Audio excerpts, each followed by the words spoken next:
Before we begin, let me ask you something. If your daughter was lying in a coma after a devastating car accident, and the doctors told you she had a chance of recovery with proper treatment costing $800,000, what would go through your mind? What would you do? My father made his choice. While I lay unconscious in the ICU at Massachusetts General Hospital, he signed papers that would have let me die, all to get his hands on my mother's $15 million trust fund.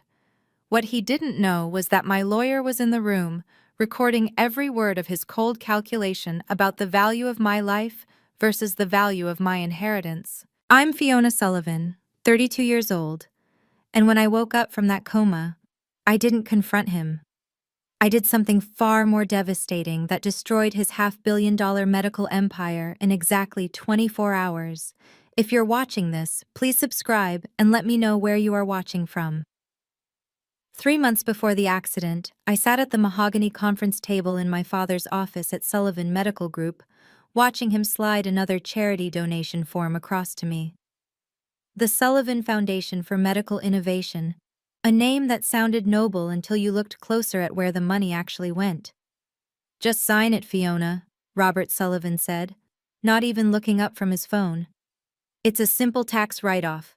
Everyone does it." But I'd spent 10 years as a legal director. I knew money laundering when I saw it, even when it wore a three-piece suit and carried my last name. "I can't sign this, Dad. These transactions don't match any legitimate medical research expenditures." That's when he first said it, the words that would define our relationship. "You're too soft for this business. Your mother was the same way, weak." My mother. The woman who built the pharmaceutical fortune that funded his entire empire before cancer took her when I was 22. She'd left me $15 million in a trust fund, locked until I turned 35. Unless, of course, I became medically incapacitated. The family dinners became interrogations. "Why won't you support the family business? Don't you understand loyalty?" My brother James, the CFO, would sit silent, drowning his conscience in expensive whiskey, while our father called me the family traitor. They thought my refusal to participate made me weak. They mistook integrity for inability. They assumed that because I wouldn't cross legal lines, I couldn't see them being crossed. My mother's trust fund was supposed to be untouchable until I turned 35, unless I became medically incapacitated. It's funny how specific legal clauses become prophecies. You need to understand the scale of what Robert Sullivan controlled. Sullivan Medical Group wasn't just a hospital network. It was a healthcare kingdom spanning New England. 12 hospitals, 3,000 doctors, annual revenue of $2.8 billion. My father held 9 board positions across the industry and controlled voting shares that made him untouchable. Or so he thought. The crown jewel was the pending merger with Hartford Healthcare Systems. $500 million that would make him the most powerful man in New England medicine. The announcement was scheduled for March 26th at the annual shareholders meeting, a grand affair at the Four Seasons Boston, where 200 of the most influential investors in healthcare would gather to witness his triumph. I still worked there, despite everything. As legal director, I had access to every contract, every subsidiary document, every board resolution. People asked why I stayed, why I subjected myself to his daily dismissals and public humiliations. "She's only here because of nepotism," he'd tell investors during tours, while I stood right there. "Good thing she inherited her mother's money, because she certainly didn't inherit any business acumen." But I stayed because someone needed to document what was happening. Someone needed to be the adult in a room full of entitled children playing with people's lives. The Sullivan Foundation alone had diverted $40 million in the last 5 years. I couldn't prove it yet. The paper trail was too sophisticated, but I knew. The merger with Hartford Healthcare would make him the most powerful man in New England medicine. The signing ceremony was his Super Bowl, his coronation, his validation that he'd surpassed even my mother's legacy. He had no idea it would become his public execution. March 15, 2024, 8:30 p.m. I was driving home on I-93 after another 16-hour day cleaning up my father's aggressive contract negotiations. The rain had just started. That kind of March rain that can't decide if it wants to be snow. I remember seeing the 18-wheeler's headlights swing into my lane. The driver would later testify that his brakes failed on the wet pavement. I had maybe 2 seconds to react. 2 seconds to realize that everything was about to change. The impact sent my Audi spinning.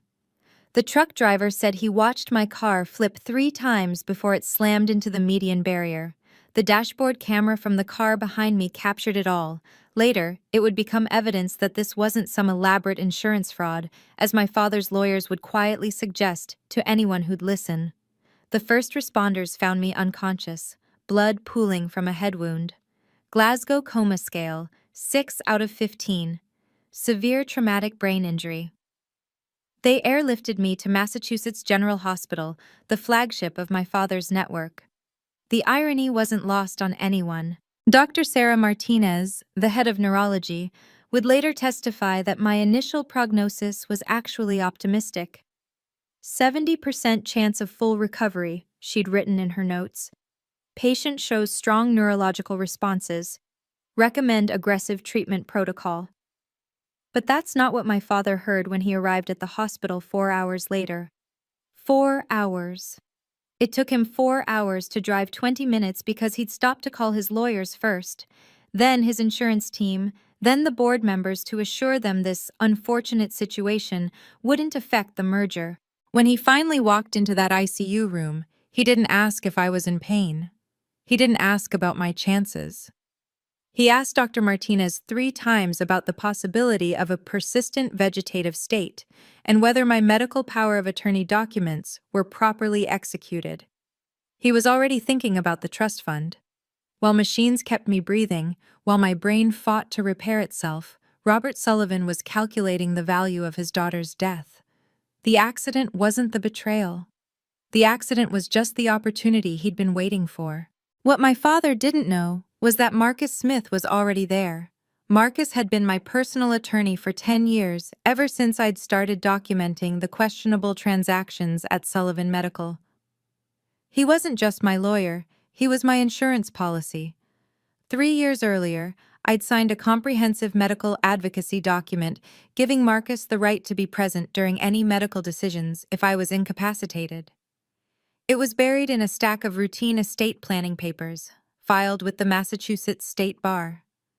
My father never knew it existed. Marcus got the call from the hospital at 8:47 p.m., 17 minutes after the accident. Unlike my father, he came immediately. By the time Robert Sullivan was still on his first conference call with the board, Marcus was already in my ICU room with his briefcase. Inside that briefcase was a digital recording device. Massachusetts is a 2-party consent state for recordings, unless one party has given prior written consent for emergency situations. I'd given Marcus that consent 3 years ago, notarized and filed. Another piece of paper my father never knew existed. I positioned myself in the corner of the room, Marcus would later tell the court. I identified myself to the medical staff as Ms. Sullivan's legal advocate and presented my documentation. No one questioned my presence. In their world, lawyers in ICU rooms were as common as heart monitors.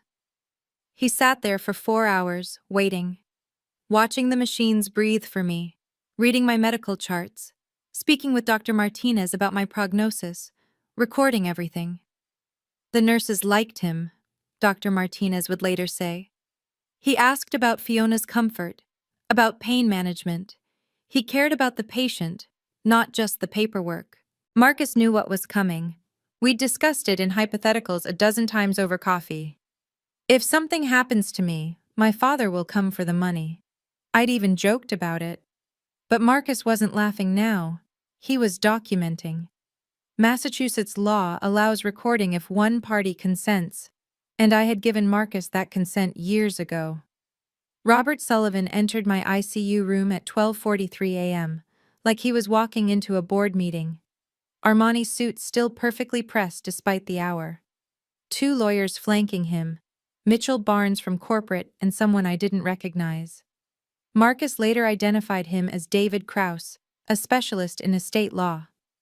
Status report, my father said to Dr. Martinez.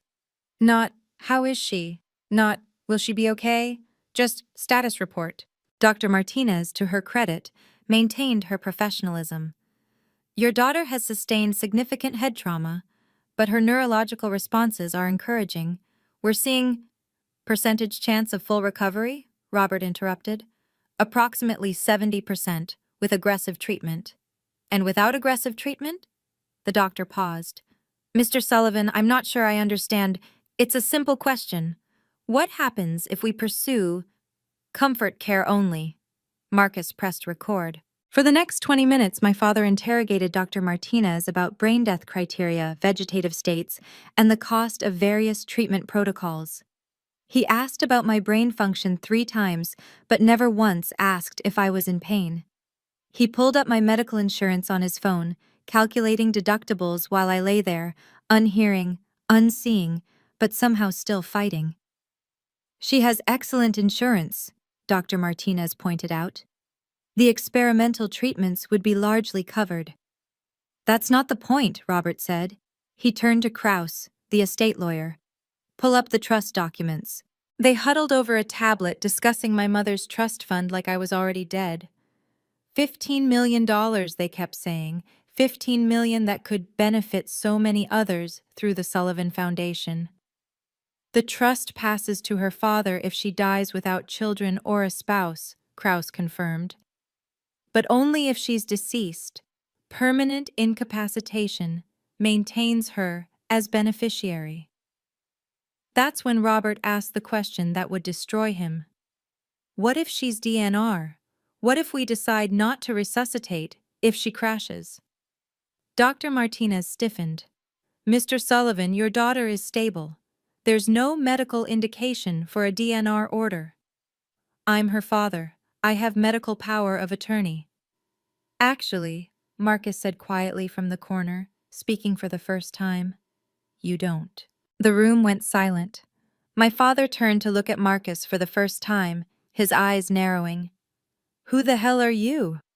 Marcus Smith, Ms. Sullivan's personal attorney and designated medical advocate.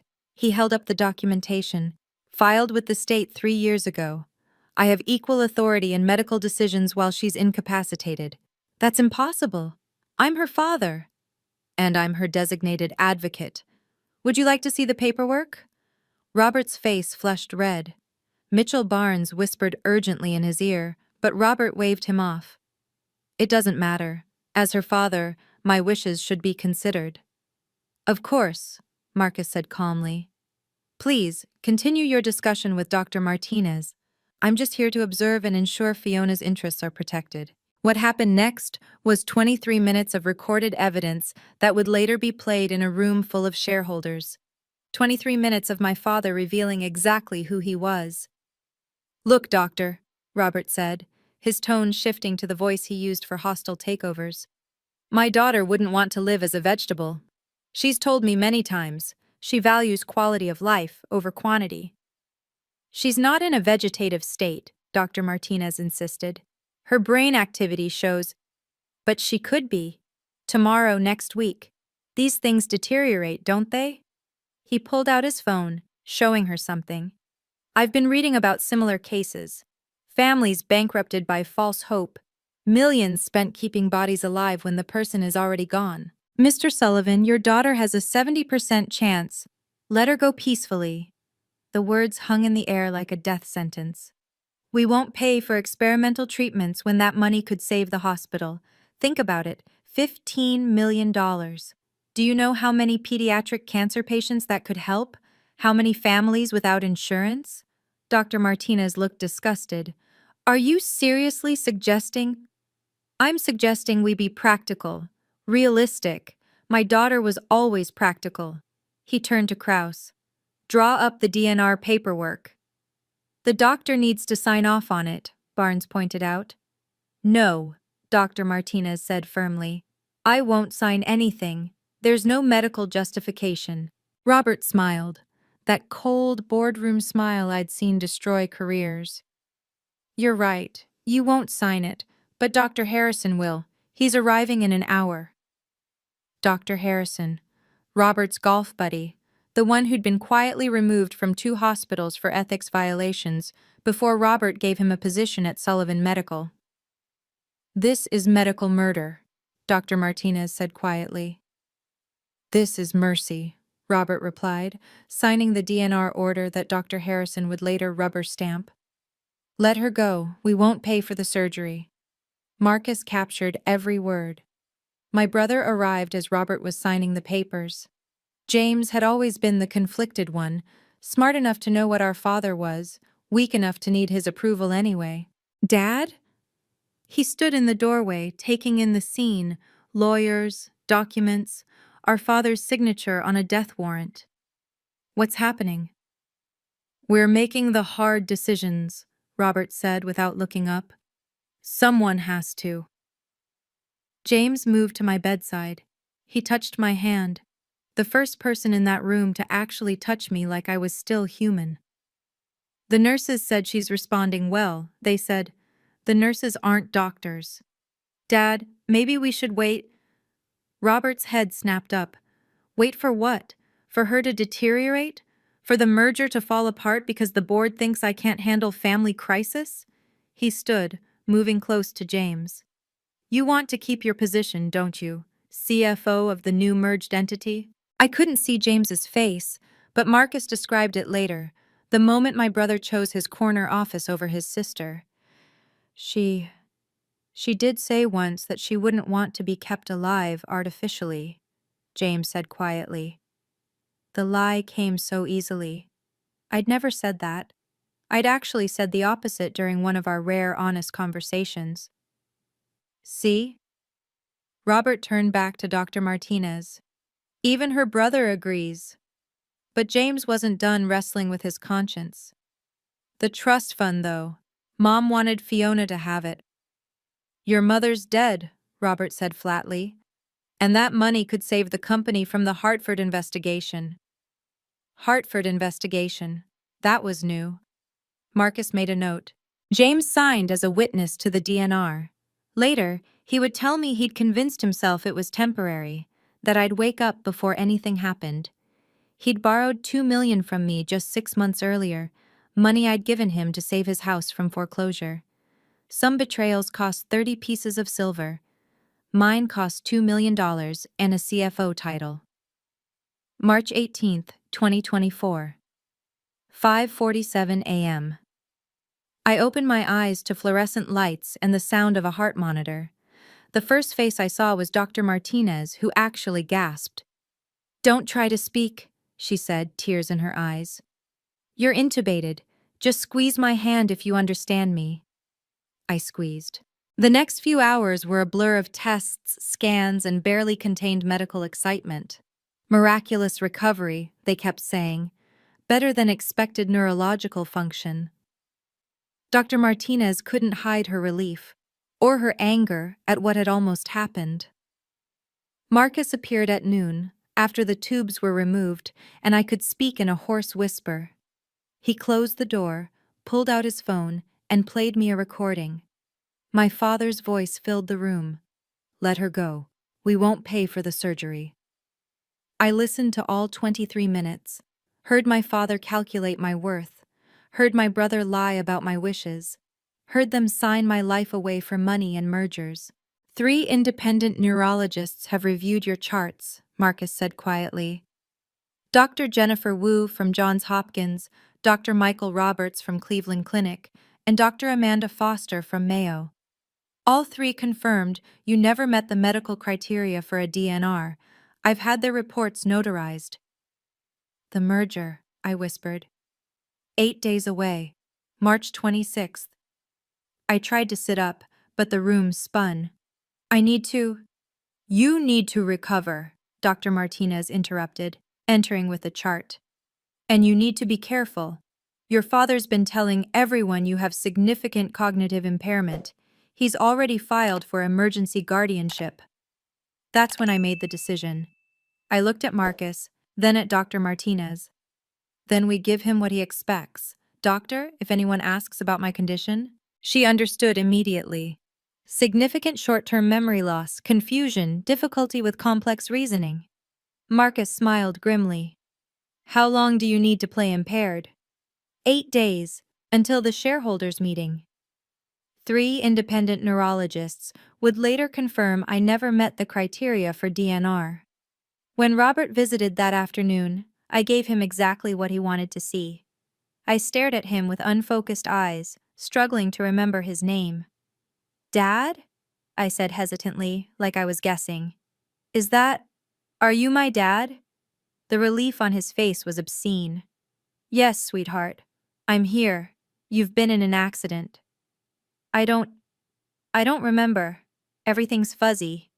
I let my words slur slightly. You've been taking care of me? Of course, I've been handling everything. He pulled out papers, guardianship documents. You just need to rest. Don't worry about anything complicated. I looked at the papers with manufactured confusion. I don't understand these words. They're all jumbled. Behind Robert, Dr. Martinez's jaw clenched. She'd seen my real neurological tests. My cognitive function was at 98%. For the next 3 days, I performed. When the psychiatric evaluator came, Dr. Harrison's colleague, naturally, I failed every complex reasoning test while passing just enough basic ones to avoid suspicion. I couldn't remember the date but knew my name. Couldn't solve simple math but recognized faces. Meanwhile, Marcus worked 18-hour days. Every night after visiting hours, he'd return with encrypted files on his tablet. We communicated through a secure messaging app that looked like a meditation program on my phone. Suffolk County Courthouse has authenticated the recording, he typed. Judge Patricia Loomis signed the verification. Hartford investigation? I typed back. SEC investigating suspicious trades before merger announcement. Your father needs this deal to cover losses. The pieces were falling into place. Robert had been using Sullivan Medical as his personal piggy bank, assuming the merger would erase the evidence. But he needed capital to complete the deal. $15 million in capital. Guardianship hearing Monday, Marcus typed. Judge is Ronald Fitzgerald. Golf club? Every Sunday with your father. I smiled weakly at the nurse who entered, immediately dropping my phone and looking confused. Where am I? I asked her. Is this a hotel? She patted my hand sympathetically. Poor dear. But when she left, I picked up my phone again. Get me everything on the merger, every document, every email. Already done. Your access codes still work. They think you're too impaired to use them. I'm sorry, Dad. I don't remember the accident. You've been taking care of everything? If you've ever been betrayed by someone who was supposed to protect you, you'll understand why I couldn't just confront him directly. The evidence had to be ironclad, and the revelation had to be public. Have you ever had to strategically plan your response to betrayal? Let me know in the comments. And please, hit that like button if you want to see justice served. March 20th. Robert filed for emergency financial guardianship at 9 a.m. sharp. The petition painted me as a tragedy. Beloved daughter, brilliant mind destroyed, unable to manage the complex trust fund my mother had left behind. Significant cognitive impairment following traumatic brain injury, the filing read. Unable to comprehend basic financial concepts, requires immediate intervention to protect assets. Judge Ronald Fitzgerald, Robert's Sunday golf partner for 15 years, scheduled the hearing for March 25th, one day before the shareholders meeting. The timing wasn't coincidental. Dr. Harrison had provided a psychiatric evaluation stating I showed severe executive dysfunction incompatible with financial decision-making. He'd tested me for exactly 12 minutes, most of which he spent on his phone. His report was 8 pages long. But the real revelation came from the financial documents attached to the filing. Robert had already prepared transfer paperwork for my trust fund, predated for March 25th. The money would go directly into Sullivan Medical's Emergency Operations Fund, a slush account I'd been investigating for 2 years. He's not even trying to hide it anymore, Marcus said during his official visit. We spoke in code, knowing the room was probably monitored. Your father's very concerned about your recovery. I'm grateful for his help, I replied vacantly. I don't understand why there are so many papers. Marcus placed a folder on my bedside table, ostensibly get well cards from colleagues. Inside were affidavits from 3 nurses who'd witnessed my coherent conversations when Robert wasn't around. Each one notarized, each one stating they'd been told by administration to support the family's assessment of Ms. Sullivan's condition. That evening, Robert brought Dr. Patricia Henley, a psychiatric specialist who actually had ethics. She spent 2 hours with me, running legitimate tests. I failed them all spectacularly, but I saw her frown when comparing my responses to my brain scans. The neurological activity doesn't match the behavioral presentation, she told Robert carefully.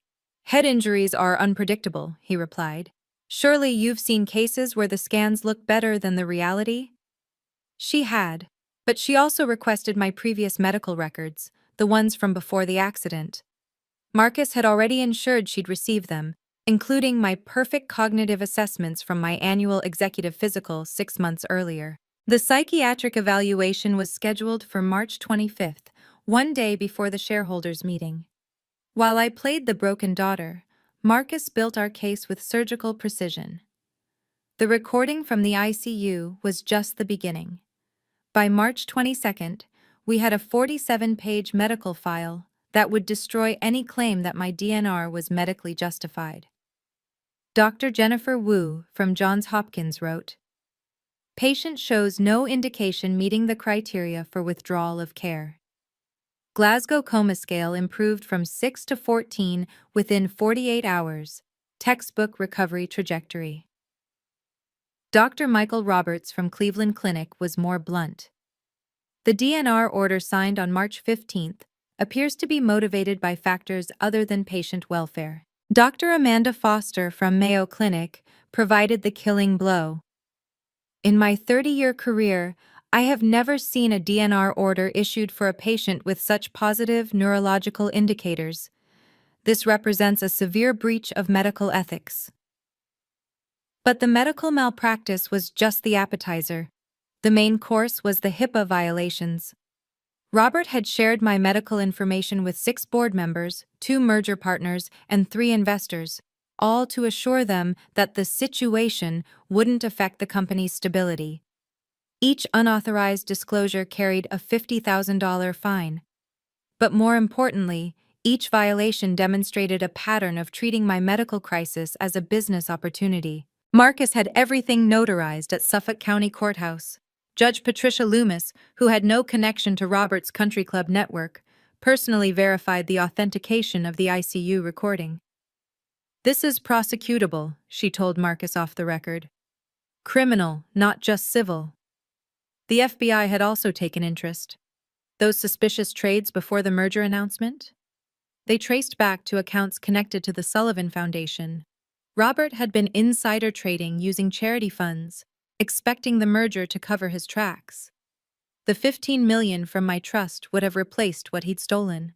We also discovered something else in the Sullivan Medical Bylaws, Article 7, Section 3.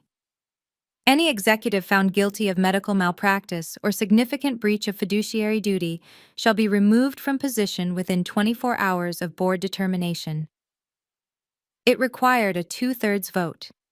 With 9 board members, we needed 6.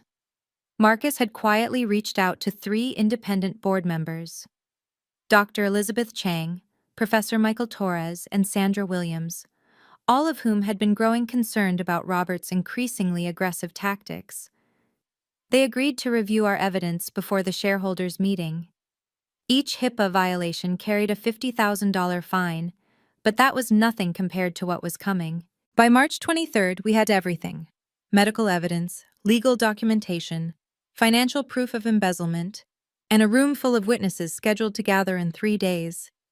The shareholders' meeting was scheduled for March 26th, 2:00 p.m., at the Four Seasons Boston Grand Ballroom. 200 of healthcare's most powerful investors would gather to witness what Robert called the deal of the decade. Hartford Healthcare Systems would pay $500 million for a 60% stake in Sullivan Medical, creating the largest healthcare network in New England. The presentation deck was 90 slides of triumphant projections, glowing testimonials, and strategic synergies. Robert had been rehearsing his 45-minute presentation for weeks.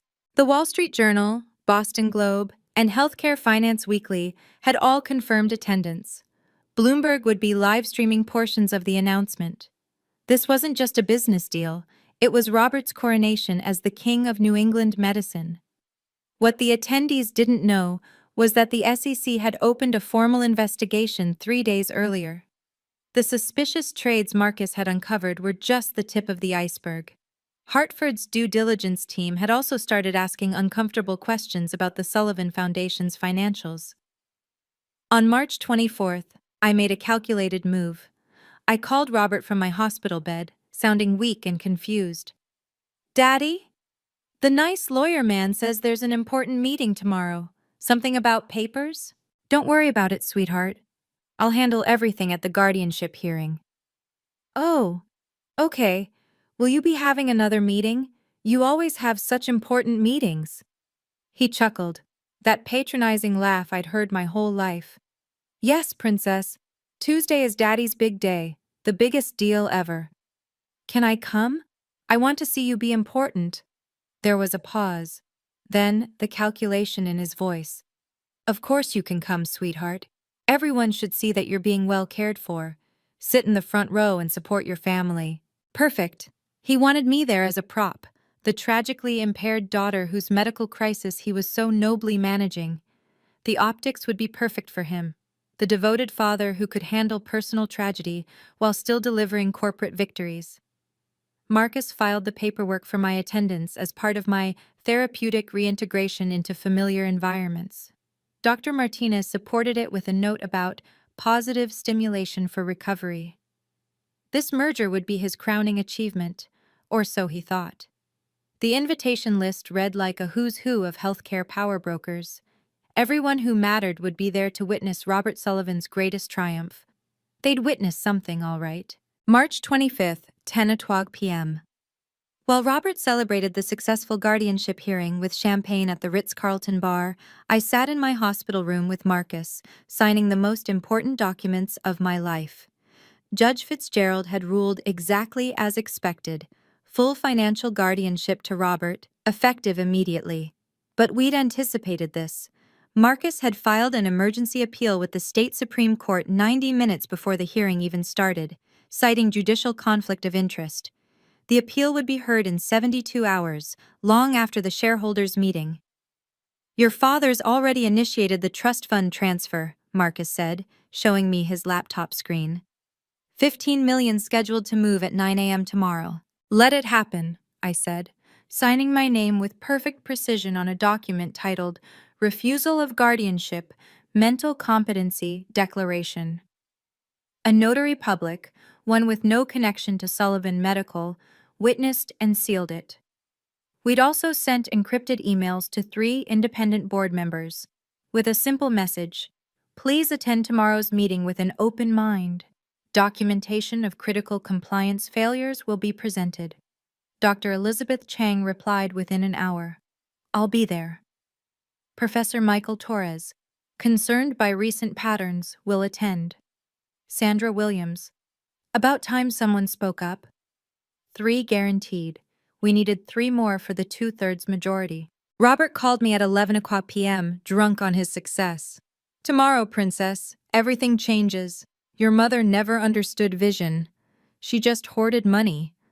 But I'm going to build something that matters." "That's nice, Daddy," I said, injecting confusion into my voice. "Will there be balloons?" He laughed. "Sure, sweetheart. All the balloons you want." After he hung up, I looked at Marcus. He just admitted to seeing my mother's money as his to spend. "Recorded," Marcus confirmed. "Added to the file." Dr. Martinez stopped by at midnight with my discharge papers. "Medically cleared," she said loudly for any listening ears. Then quieter. "Give him hell." I didn't sleep that night. Instead, I reviewed every piece of evidence, every document, every recording, 47 pages of medical testimony, 23 minutes of audio, 4 confirmed HIPAA violations, 3 years of embezzlement documentation. Tomorrow, either I lose everything, or he does. There's no middle ground. At 6 a.m. on March 26th, I put on my Navy suit, the one my mother had bought me for my first day as legal director. Time to end this. March 26th, 2:00 p.m. The Grand Ballroom at Four Seasons Boston was a monument to corporate power. Crystal chandeliers cast golden light over 200 of healthcare's elite. The Hartford healthcare delegation occupied the entire left section. 12 executives who'd flown in from Connecticut. The Wall Street Journal had sent their senior healthcare reporter. Bloomberg's camera crew was setting up for the live stream. I sat in the front row, wearing my Navy suit and what everyone assumed was a vacant smile. Robert had positioned me perfectly, close enough for sympathy optics, far enough that I wouldn't disrupt anything. James sat beside me, uncomfortable in his CFO finest, occasionally patting my hand like I was a child. "Just sit quietly," he whispered. "It'll all be over soon." He had no idea how right he was. Robert took the stage at 2:15, commanding the room with practiced authority. The presentation screen showed Sullivan Medical Group's logo merged with Hartford Healthcare's, a promise of the future. "Ladies and gentlemen, today we make history," he began. $500 million, 3,000 doctors, 12 hospitals expanding to 20. This merger isn't just business, it's a revolution in patient care. The audience applauded. Several board members nodded approvingly. The Hartford executives smiled their corporate smiles. For 35 minutes, Robert painted his masterpiece. Revenue projections that soared, efficiency improvements that would transform medicine. The Sullivan Foundation's charitable work, $40 million serving communities in need. I watched him work the room, this man who'd signed my death warrant for money. He mentioned my mother once, briefly, building on the pharmaceutical legacy of my late wife, then moved on to his own accomplishments. At minute 35, he reached the climax. "Before we sign these historic documents, I want to acknowledge my family's support through recent challenges. My daughter Fiona's recovery from her tragic accident reminds us that healthcare is personal, not just professional." 200 faces turned to me with practiced sympathy. Cameras focused. This was his moment of perfect orchestration. The devoted father, the corporate titan, the healthcare visionary. I stood up. "Thank you, Dad," I said, my voice carrying perfectly in the acoustically designed room. Clear, sharp, not a trace of impairment. "I do have something to add about healthcare being personal." Robert's smile froze. "Sweetheart, you should rest." "I'm perfectly rested." I walked toward the stage, Marcus rising from his seat in row 3 with a leather folder. "In fact, I have a medical ethics concern to raise before these documents are signed." The room went silent. 200 pairs of eyes turned to me. Robert's face flushed red. "You're not well, sweetheart. The accident." "I'm well enough to know what you did in that ICU room, Dad." The Wall Street Journal reporter pulled out her phone, already typing. The Bloomberg camera swiveled toward me. The show was about to begin. The transformation in the room was instant. The sympathetic smiles vanished, replaced by the sharp attention of people who smelled blood in the water. These weren't just investors. They were sharks. And they'd just detected weakness. "Security," Robert called out, but his voice cracked slightly. "My daughter is confused." "I'm not confused." I reached the stage stairs, climbing them with deliberate precision. "I'm cognitively intact, legally competent, and fully aware that you signed a do not resuscitate order while I was in a coma to steal my $15 million trust fund." Gasps rippled through the audience. The Hartford delegation exchanged alarmed glances. One executive was already texting frantically. "These are delusions from her head injury," Robert said, but sweat was beading on his forehead. "Someone please—" "Marcus," I called out. "The evidence, please." Marcus walked down the center aisle like a prosecutor approaching the bench. He held up the folder for everyone to see. 47 pages of medical documentation, 3 independent neurological assessments, and 23 minutes of audio recorded in the ICU at Massachusetts General Hospital. "You can't record without consent." Mitchell Barnes, Robert's lawyer, stood up from the board section. That's illegal! Actually, Marcus said calmly, Ms. Sullivan provided prior written consent for medical advocacy recordings 3 years ago. Notarized, filed with the state. Completely legal under Massachusetts law. I took the microphone from the podium. My father stood frozen, calculating his options. Run? Stay? Fight? Lie? Before we play the recording, I said, addressing the room, let me establish the medical facts. On March 15th, I was in a car accident. Traumatic brain injury, Glasgow coma scale of 6. By March 17th, that had improved to 14. 3 independent neurologists from Johns Hopkins, Cleveland Clinic, and Mayo have confirmed I showed a 70% chance of full recovery.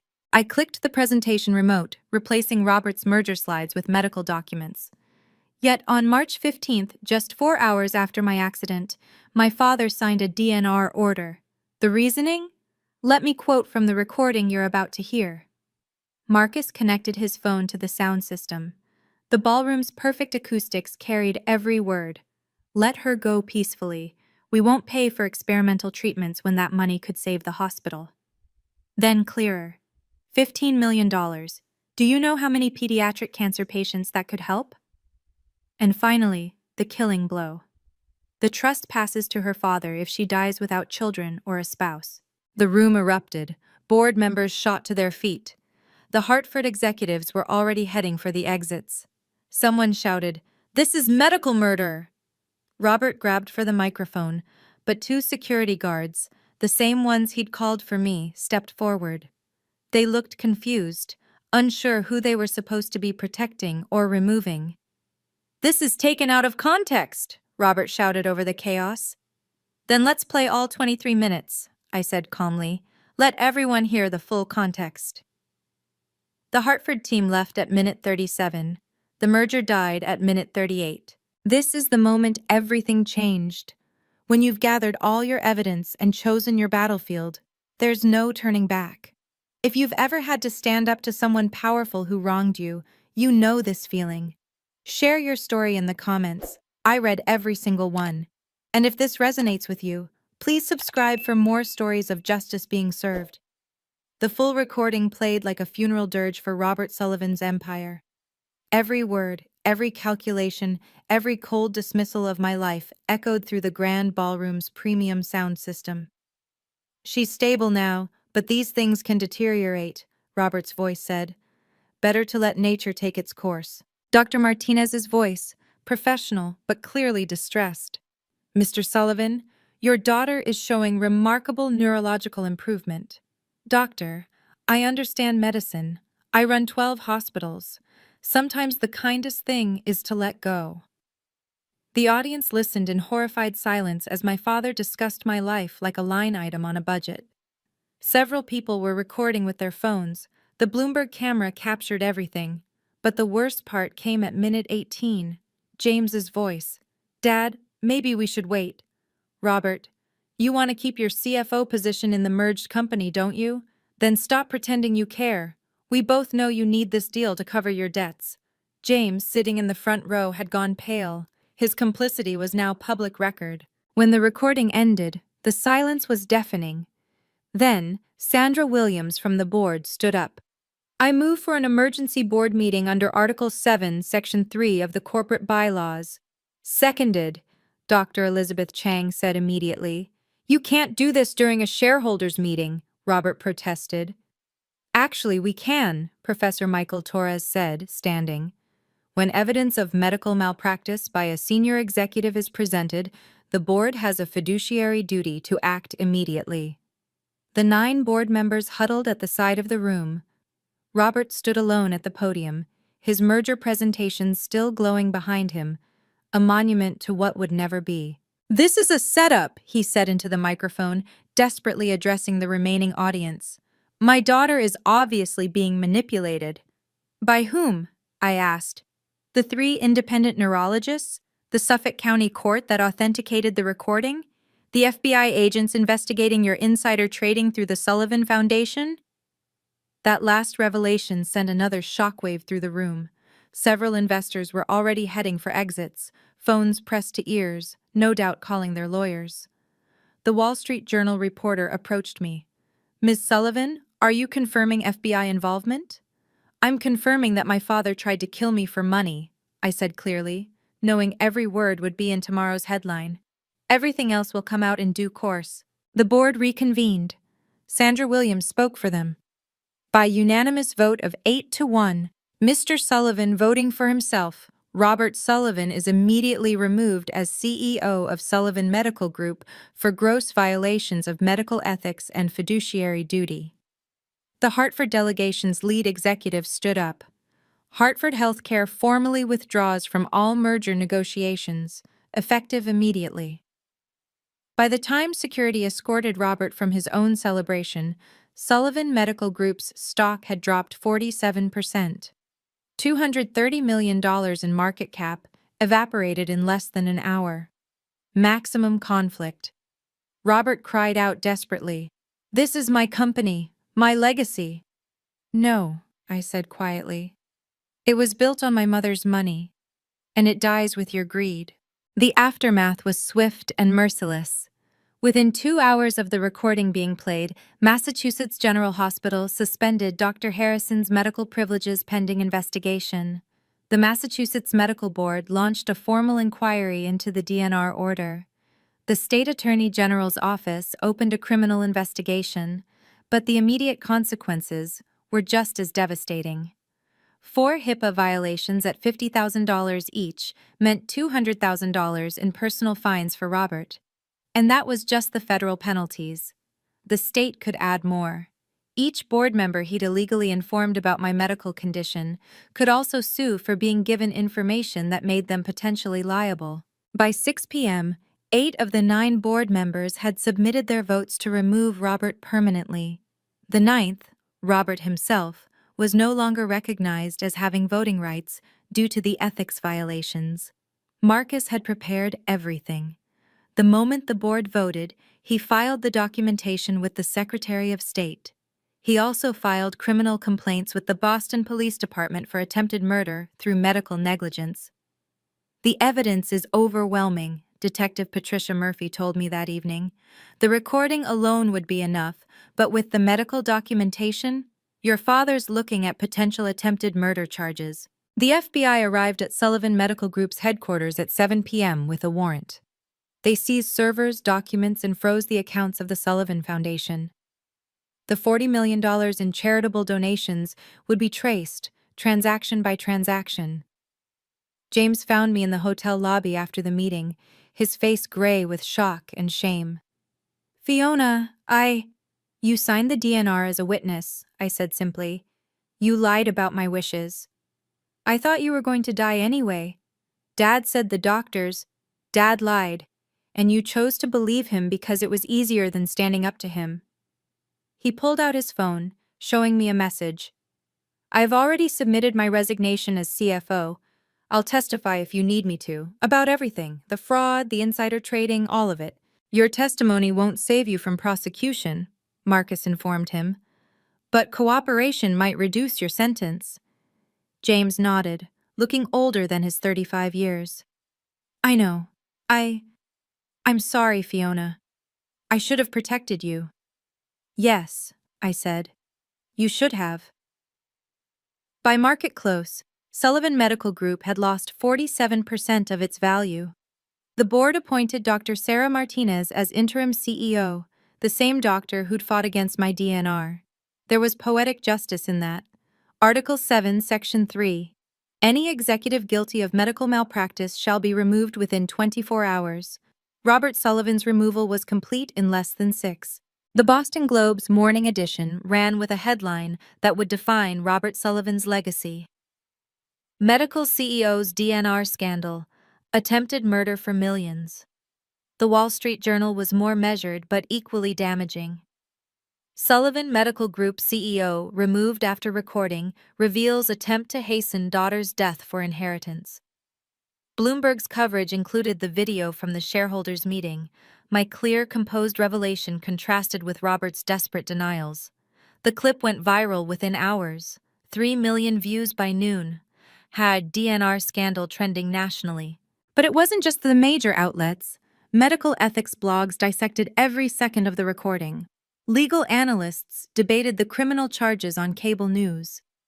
Reddit's legal advice forum had a mega thread with over 10,000 comments, many from healthcare workers sharing their own horror stories about profit-driven medical decisions. The Massachusetts Medical Board issued an unprecedented statement by noon. The actions described in the Sullivan case represent the most egregious violation of medical ethics we have investigated. We are reviewing all DNR orders issued at Sullivan Medical Group facilities in the past 5 years. 47 cases were flagged for immediate review. 3 Sullivan medical hospitals announced they were severing their affiliation agreements by day's end. The nursing union called for a vote of no confidence. Medical students at Harvard started a petition to remove Robert's name from the Sullivan Auditorium he'd donated $5 million to build, with foundation money, of course. The FBI expanded their investigation. The insider trading was just the beginning. They found shell companies in the Caymans, bribes disguised as consulting fees, and nearly $30 million siphoned from the Sullivan Foundation over 7 years. Dr. Martinez, as interim CEO, held an emergency press conference at 4 p.m. Sullivan Medical Group is committed to complete transparency and ethical reform, she announced. We are cooperating fully with all investigations and implementing immediate changes to our oversight procedures. Every DNR order in our system will be reviewed by an independent panel. A reporter asked about me. Will Ms. Sullivan be returning to her position as legal director? Ms. Sullivan is focusing on her recovery and her own legal practice, Dr. Martinez said carefully. We respect her decision to distance herself from the organization during this transition. Distance myself? That was diplomatic. The truth was, I never wanted to set foot in a Sullivan medical building again. By market close, the stock had stabilized at 53% of its pre-scandal value. $230 million in market cap? Gone.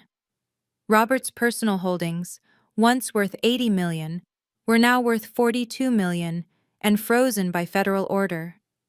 By the time the news cycle ended, Robert Sullivan wasn't just ruined, he was radioactive. No hospital in America would ever hire him again. James came to my apartment 3 days after the shareholders meeting, looking like he hadn't slept since. He carried a box of documents and a resignation letter that was already public knowledge. I've been thinking about Mom, he said, standing in my doorway because I hadn't invited him in. What she would think of what we became. What you and Dad became, I corrected. I never changed. No, you didn't. He set the box down. These are all the records I kept. Off-the-books transactions, recorded conversations, emails Dad doesn't know I saved. 3 years' worth. My insurance policy, I called it. And you're giving them to me now? After I almost died? His voice broke. I should have protected you. In that ICU room, when Dad was signing those papers, I knew it was wrong. But I was so deep in debt, so dependent on his approval, that I convinced myself that my life was worth less than your debt. Yes. He met my eyes for the first time. And I'll live with that for the rest of my life. But I can at least try to make it right. I'll testify. Against him, against the whole network of corruption. I'll take whatever sentence they give me. I looked at my brother. Really looked at him. He'd lost weight. His hands shook slightly. The Golden Boy CFO was gone, replaced by someone who'd finally seen himself clearly and couldn't stand the view. The $2 million I loaned you, I said. What happened to it? Gambling debts. Dad's addiction isn't substances, it's power. Mine was trying to keep up with his lifestyle. He pulled out his phone, showing me a wire transfer confirmation. I liquidated everything, my house, my cars, my portfolio. You'll have your $2 million back by end of business today. And then? Then I disappear. Change my name, maybe. Start over somewhere nobody knows the Sullivan name. He turned to leave, then stopped. I know you can't forgive me. I wouldn't forgive me. but I wanted you to know that when I said you should have been allowed to die, I was really talking about the part of me that needed to die, the part that chose him over you." I didn't forgive him, but I took the box. "I should have protected you," he said one more time. "Yes," I agreed. "You should have." March 27th, 9 o'clock a.m. The boardroom on the 42nd floor of Sullivan Medical Group headquarters felt like a courtroom. 8 board members sat around the mahogany table that Robert had personally selected to project power. His empty chair at the head looked like a void. I attended via video link. Marcus had advised against any physical presence that could be construed as seeking control. I watched from my laptop as the board systematically dismantled Robert Sullivan's empire. "Motion to formally terminate Robert Sullivan as CEO, effective immediately," Sandra Williams announced. "Seconded," said Dr. Chang. The vote was 8-0. Robert, attempting to join virtually from his lawyer's office, was denied access to the meeting. "Motion to revoke all of Robert Sullivan's signing authorities and board positions." Another 8-0 vote. "Motion to appoint Dr. Sarah Martinez as interim CEO for a minimum term of 1 year." 8-0. Dr. Martinez accepted with gravity. "My first act will be to establish an independent ethics committee to review all executive decisions from the past 5 years." Professor Torres raised the next issue. "Ms. Sullivan, the board would like to offer you the position of Chief Legal Officer with full autonomy to investigate and reform our compliance procedures." "I appreciate the offer," I said clearly, "but I must decline. Sullivan Medical Group needs to rebuild without any Sullivan family members in leadership positions. The name itself is tainted." "Then we should consider rebranding," Sandra Williams suggested. "Distance ourselves from the Sullivan name entirely." They would eventually vote to become Commonwealth Health Systems. Robert's name would be scrubbed from every building, every document, every press release, erased like he'd tried to erase me. "There's one more matter," Dr. Martinez said. "The trust fund that Mr. Sullivan attempted to access, the $15 million. It remains in my mother's trust, untouched," I confirmed. "I'll be establishing a foundation for traumatic brain injury research and supporting families dealing with medical malpractice. It will have no connection to this organization." Mitchell Barnes, Robert's former lawyer, had already fled to his car when the FBI arrived. He would later be disbarred for his role in facilitating the attempted guardianship fraud. The meeting ended with a moment of silence, not for Robert, but for what Sullivan Medical Group could have been if greed hadn't poisoned it from the top. "I didn't want his throne," I told them before disconnecting. "I wanted my freedom. Today, we both got what we deserved." The board minutes would record it as the shortest executive termination in corporate history. Total time from violation exposure to complete removal, 18 hours. I saw Robert one last time, 3 days after the board meeting. He appeared at my apartment building at 10 p.m., looking like he'd aged a decade in 72 hours. His Armani suit was wrinkled. His silver hair, always perfectly styled, hung limp. The security guard called up to warn me, but I let him in. I wanted to see what remained of the man who'd tried to kill me. He stood in my living room, looking at the photos on my mantel. All of my mother, none of him. "I've lost everything," he said, his voice hollow. 7 board positions gone, personal assets frozen. Barbara filed for divorce this morning, and she's taking half of whatever the FBI doesn't seize. Barbara, my stepmother who'd married him for money. There was poetic justice in her leaving him the moment the money disappeared. "The FBI says I'm looking at 20 years, he continued. "Insider trading, embezzlement, wire fraud. They haven't decided whether to pursue the attempted murder charge." I said nothing. Let him talk. Let him feel what I'd felt in that coma, helpless, voiceless, at the mercy of others. "I had debts," he said suddenly. $30 million to people who don't accept bankruptcy as an excuse. The merger was supposed to clear everything. Your trust fund was Plan B. So you chose your gambling addiction over your daughter's life. For a moment, his mask cracked completely. I just wanted to protect the legacy. Your mother built something beautiful, and I turned it into something powerful. I thought if I could just get through this crisis, you would have let me die. The words hung between us like a blade. I was desperate, he whispered. The Russians said they'd kill me if I didn't pay by April. I convinced myself you wouldn't want to live as a vegetable, that the money would do more good. Stop. I stood up, facing the man who gave me life, and then tried to take it. You weren't thinking about my wishes or the greater good. You were thinking about yourself. You've always only thought about yourself. He aged another year in that moment, shoulders sagging, the mighty Robert Sullivan reduced to a broken old man in an expensive suit. I know, he said quietly. I know what I am now. I just wanted to protect.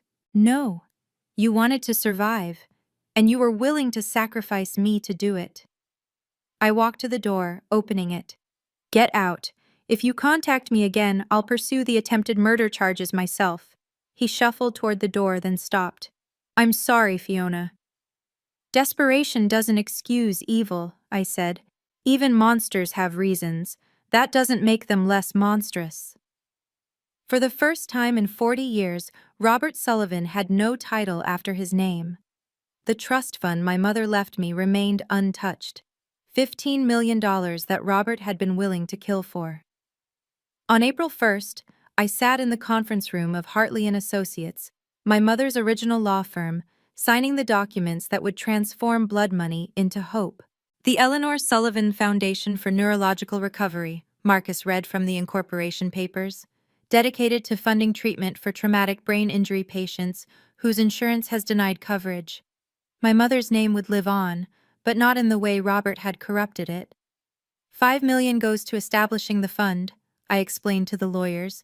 $5 million for research grants at Massachusetts General, specifically to Dr. Martinez's neurology department, and $5 million for a legal aid fund helping families fight wrongful DNR orders.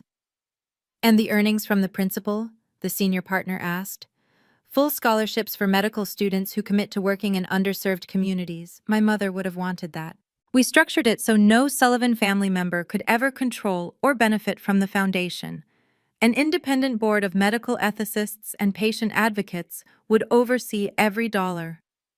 That afternoon, I received a call from Dr. Martinez. 3 families have already reached out. Their loved ones had DNR orders signed under suspicious circumstances at Sullivan facilities. Your foundation could help them get justice. Then we start with them, I said. James's $2 million arrived as promised, along with a note. This doesn't absolve me. Nothing can. But maybe it can help someone else. I added it to the foundation. By the end of the week, we'd received over 200 applications for assistance. Families who'd been told their loved ones were too expensive to save. Patients who'd been written off because their insurance had caps. People like me who'd been valued in dollars instead of heartbeats. The first grant went to Maria Gonzalez, a 19-year-old college student whose family was told they needed to consider other options after her motorcycle accident. With our funding, she received the experimental treatment her insurance denied. She's walking today. The second went to Thomas Chen, 72, whose children were pressured to sign a DNR because, at his age, quality of life would be minimal. He's now playing piano at his granddaughter's recitals. Each success was a repudiation of Robert's philosophy. Each recovery was proof that some things matter more than money. Mother's money would heal, not harm. The foundation's motto, engraved on a plaque in the waiting room of our first clinic: every life has value beyond measure. Eleanor Sullivan, 1961 to 2014. By September, I'd established my own practice, Sullivan Legal Services, keeping my name to remind myself why I fight. We specialized in medical malpractice and patients' rights, particularly cases involving coerced DNR orders and premature end-of-life decisions. My first client was Dorothy Patterson, an 82-year-old whose son tried to invoke power of attorney to stop her cancer treatment and access her pension fund. We won. She's cancer-free today, and her son is serving 3 years for elder abuse. The office was small. Just me, two paralegals, and Marcus as senior counsel. But we chose our cases carefully, taking only those where financial motivation corrupted medical decisions. We didn't chase ambulances, we chased justice. You could make 10 times more in corporate law, a Harvard classmate told me over coffee. I've seen what corporate law protects, I replied. I'd rather sleep at night. We kept a simple rule. We never took cases involving Commonwealth Health Systems, formerly Sullivan Medical Group. They needed to rebuild without any Sullivan shadow, and I needed to build something entirely my own. Dr. Martinez sent updates occasionally. The company had stabilized under her leadership, implementing the strictest ethical guidelines in the industry. Every DNR order now required 3 independent physicians' agreement and was automatically reviewed by an ethics board. The media attention faded after a few months, replaced by other scandals, other betrayals. But the changes remained.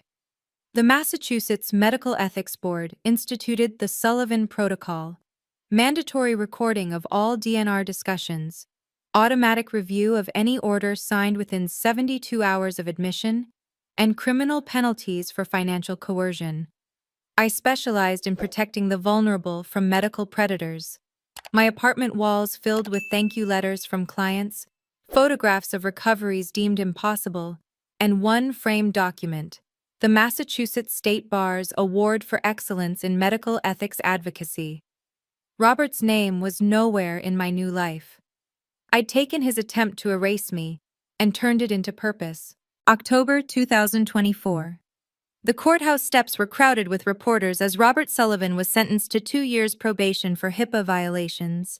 The federal prosecutors had decided not to pursue attempted murder charges, citing insufficient evidence of premeditation.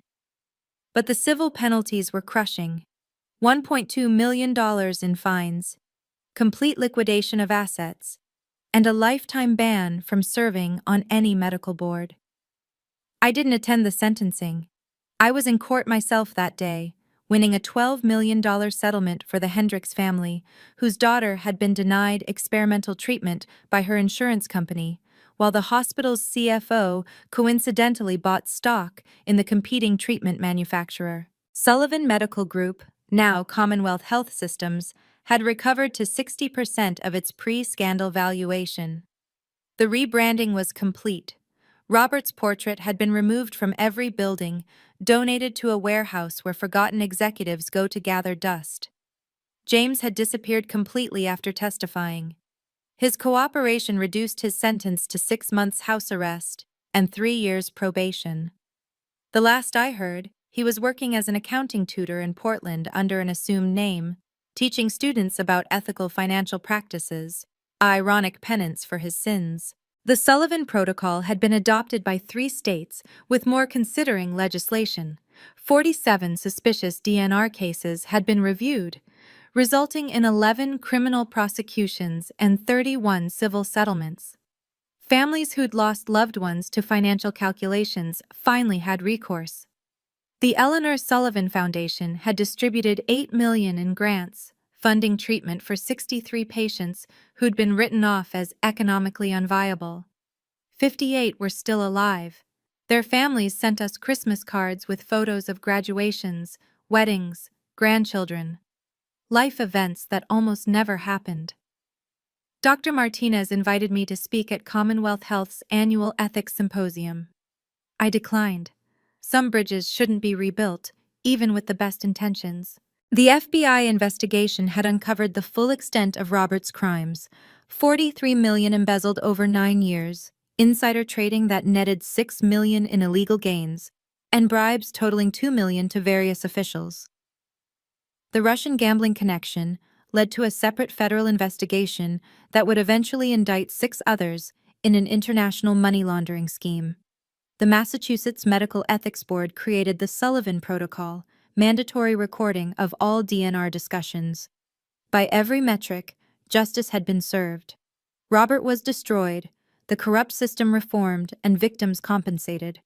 So why did I still check my locks 3 times every night? The letter arrived on November 15, 2024, Forwarded through Marcus's office with a Connecticut postmark. Robert's handwriting, once bold and commanding on billion-dollar contracts, now trembled across cheap notebook paper. Fiona, I know you said no contact, but I need you to know something before I die. The doctors say pancreatic cancer, 4 months, maybe 6. Ironic, isn't it? All those hospitals I controlled and none of them can save me now. I've been living in a one-bedroom apartment in Hartford, working as a night janitor at a medical clinic. They don't know who I am. It's peaceful, cleaning up after real healers. I think about that ICU room every night. I hear my voice on that recording, "Let her go," and I understand now what I really was. A father who valued money over his daughter's heartbeat. There's no forgiveness for that. I'm not asking for any. Your mother would be proud of what you've built. The foundation, the practice, the changes you've forced onto the industry. You became everything I pretended to be: powerful, principled, untouchable. I've left what little remains, about $400,000 after the settlements, to your foundation. It won't absolve me, but maybe it can save someone else's daughter. I won't contact you again. I just needed you to know that I finally understand what I lost. Not money or power or reputation. I lost the only thing that actually mattered: my daughter's love. You were right. Desperation doesn't excuse evil. Robert. I read it twice, then handed it to Marcus. How do you want to respond? He asked. I pulled out my legal stationery and wrote 3 words. No contact means no contact.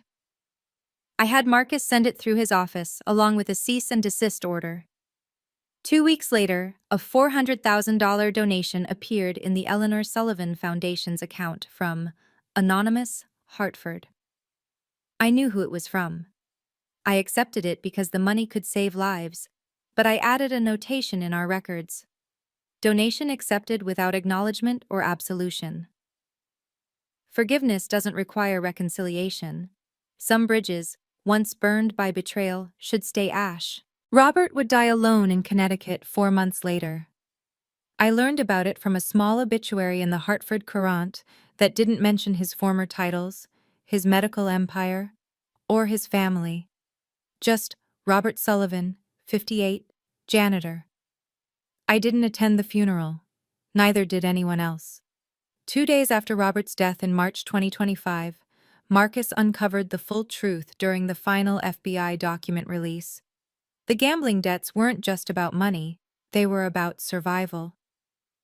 The Russian mob had photographs, Marcus explained, sliding a folder across my desk. Robert at their casino in 2019, 2020, 2021. But look at the dates. Each photo coincided with my mother's death anniversary. Every year, on the day she died, Robert flew to Atlantic City and lost millions trying to feel something other than guilt. There's more, Marcus said quietly. The FBI found his personal journals in a storage unit. He wrote about your mother's death, how he'd pushed her to delay treatment because he was negotiating a hospital acquisition. She waited 3 months. By then, the cancer had metastasized. I stared at the pages of Robert's handwriting, confessing to a guilt that had eaten him alive for 10 years. He'd killed my mother through greed, then nearly killed me for the same reason. He chose his addiction over his daughter's life, I said, repeating what I'd told him months ago. But now I understood the addiction wasn't gambling. It was trying to escape the guilt of killing the only person who'd ever truly loved him. The Russians knew about your mother, Marcus continued. They used it as leverage. Pay us, or we'll tell your daughter what really happened to Eleanor. The final piece clicked into place. Robert hadn't just tried to kill me for money, he'd tried to kill me to keep his secret. If I'd died, the truth about my mother would have died too. He chose his addiction over his daughter's life, I said again, but this time I understood. He'd been addicted to hiding from the truth. Even monsters have reasons. That doesn't make them less monstrous. I took the journals and the FBI report and locked them in my safe. Someday I might read Robert's full confession. Someday I might understand how a man could kill the 2 people he claimed to love most. But not today. Today I had a client meeting. A young father whose wife's hospital wanted to discontinue life support because their insurance had lapsed. His wife had an 80% chance of recovery with proper treatment. I would make sure she got it. Because that's what Eleanor Sullivan's daughter does. She saves the people others would let die for money. Thank you for witnessing my story. Sometimes the greatest betrayals come from those closest to us, but evidence, preparation, and choosing the right moment can deliver justice. If you've survived family betrayal or medical malpractice, know that you're not alone. Please subscribe for more stories of truth prevailing over power. Share this with someone who needs to know they can stand up to their oppressors, and remember, document everything.